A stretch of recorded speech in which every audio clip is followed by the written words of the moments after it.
Assalamualaikum warahmatullahi wabarakatuh. Bapak dan Ibu guru madrasah yang saya muliakan, senang sekali rasanya bisa berbagi ruang dan gagasan bersama para pendidik hebat seperti Anda semua. Oke, kita mulai dengan satu pertanyaan penting.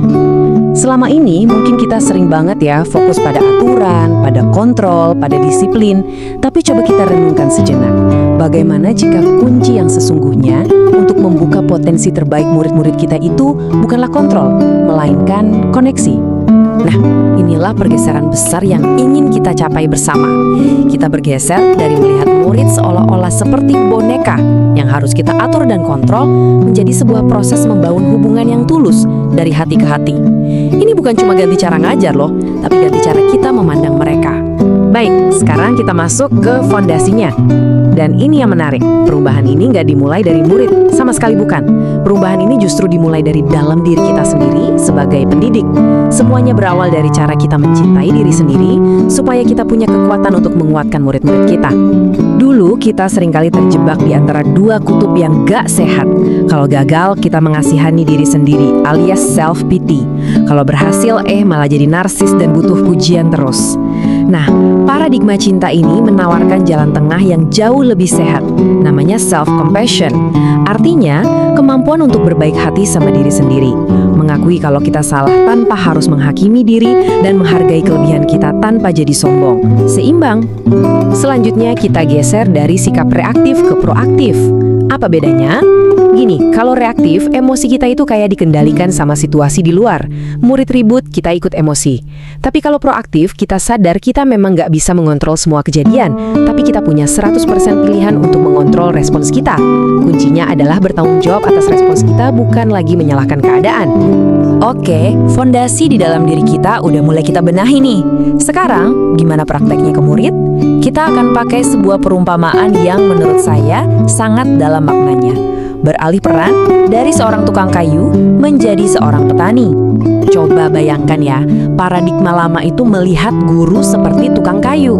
Tugasnya apa? Memahat kayu mentah, yaitu murid, biar sesuai sama cetakan yang kita mau.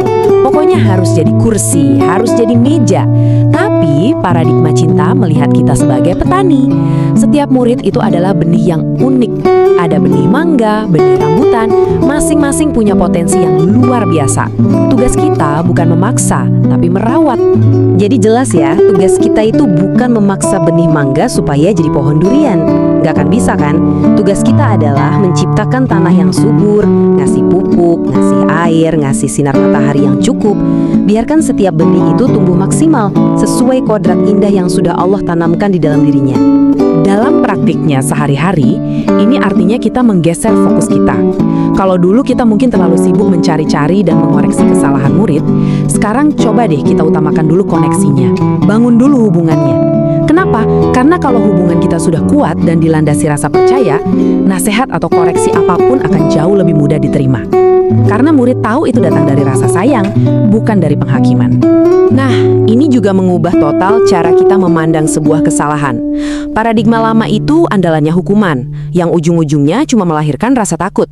Paradigma cinta beralih ke dua hal, konsekuensi logis yang mengajarkan tentang sebab akibat, dan restitusi, yaitu memberi kesempatan bagi murid untuk memperbaiki kesalahannya. Contohnya gini, kalau ada murid yang nggak sengaja merusak fasilitas sekolah, daripada dihukum berdiri di depan kelas, gimana kalau kita ajak dia untuk ikut bantu memperbaikinya? Dengan begitu, dia nggak cuma belajar untuk takut sama sanksi, tapi dia benar-benar belajar tentang tanggung jawab atas apa yang sudah dia perbuat.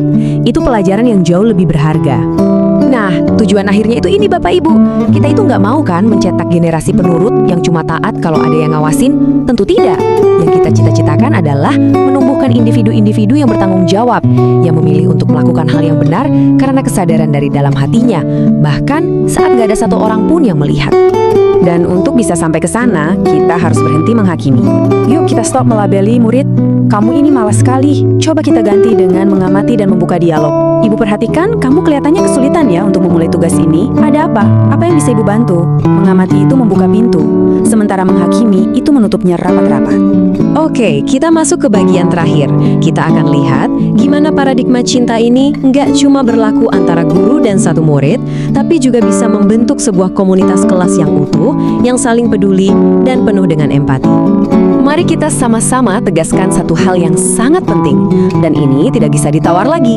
Perundungan atau bullying itu bukan hal sepele. Itu bukan cantaan, bukan juga bagian dari proses pendewasaan. Itu adalah bentuk kekerasan dan kita semua punya tanggung jawab untuk menghentikannya. Titik. Dulu mungkin kita masih sering mendengar orang bilang, namanya juga anak-anak, bercanda. Itu namanya normalisasi bully. Paradigma cinta menuntut kita untuk melakukan kebalikannya, yaitu denormalisasi. Kita harus secara sadar dan aktif mengajarkan kalau setiap orang itu berharga dan gak ada satupun yang boleh direndahkan. Dalam setiap kasus perundungan, biasanya ada 3 pihak, si pelaku, si korban, dan satu lagi yang sering terlupakan, yaitu bystander. Siapa dia? Dia adalah orang yang melihat perundungan itu terjadi, tapi memilih untuk diam, pura-pura tidak lihat dan tidak melakukan apa-apa. Dan ironisnya, diamnya si bystander inilah yang seringkali jadi bensin buat si pelaku. Nah, tugas kita bersama adalah mengubah para bystander ini menjadi upstander. Seseorang yang berani berdiri dan membela. Caranya gimana? Ada 3 langkah sederhana. Pertama, kenali. Sadari bahwa yang terjadi itu adalah ketidakadilan. Kedua, peduli. Coba rasakan empati untuk korban. Dan yang paling penting, ketiga, bertindak. Nggak harus jadi pahlawan super kok. Bisa dengan melerai, menemani korban, atau sekedar melapor ke guru. Pada akhirnya, Bapak Ibu, tujuan kita itu melampaui sekedar toleransi. Toleransi itu sifatnya pasif, ya sebatas, oke, saya terima kamu beda. Tapi yang kita tuju itu empati, sebuah usaha aktif untuk mencoba memahami dan merasakan apa yang orang lain rasakan, jauh lebih dalam. Jadi kalau kita rangkum, inilah 5 kunci utama dari paradigma cinta yang sudah kita diskusikan. Pertama, utamakan koneksi sebelum koreksi. Kedua, rawat potensi murid seperti seorang petani. Ketiga, ganti hukuman dengan konsekuensi. Keempat, tumbuhkan tanggung jawab bukan sekedar kepatuhan. Dan kelima, bangun budaya empati yang kuat di dalam kelas. Karena kalau empati sudah jadi napas di kelas kita, maka kelas itu bukan lagi sekedar kumpulan individu yang kebetulan duduk di ruangan yang sama. Kelas kita akan berubah jadi sebuah komunitas yang hidup, yang saling menjaga, saling peduli, dan saling menguatkan satu sama lain. Inilah tujuan tertinggi dari pendidikan yang berasal dari hati. Sebagai penutup, saya ingin meninggalkan sebuah pertanyaan untuk kita renungkan bersama.